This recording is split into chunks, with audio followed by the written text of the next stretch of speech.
Weekend ஆனாவே நாங்கள் வீட்டில் இருக்க மாட்டோம். அப்படி ஒரு வீக்கெண்ட் நாங்கள் போன இடம் தான் அலைன் ஜூ. இது என் பையனோட ஃபஸ்ட் டைம் ஜூ எக்ஸ்பீரியன்ஸ்னு கூட சொல்லலாம். அங்கே போய் different types of animals and birds எல்லாம் பார்த்து அவன் ரொம்பவே எக்ஸைட் ஆனான்.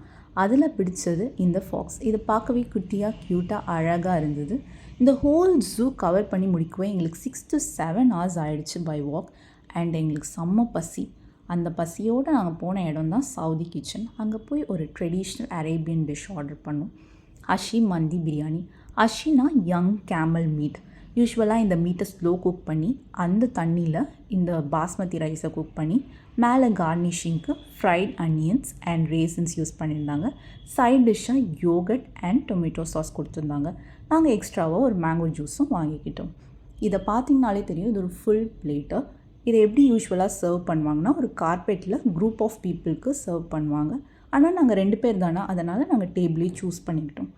இவ்வளோ பெரிய பிளேட்டரை எப்படிடா முடிப்போம் அப்படின்னு யோசித்தோம். ஆனால் சொன்னால் நம்ப மாட்டீங்க, எங்களுக்கு இருந்த பசியில் நாங்கள் ஒரு 15 minutesலேயே கம்ப்ளீட்டாக நாக் அவுட் பண்ணி வீட்டுக்கும் கிளம்பியாச்சு. ஆஸ் யூஷுவல் இது ஒரு ஹாப்பியான வீக்கெண்டாக இருந்தது. டாடா, பாய் பாய்.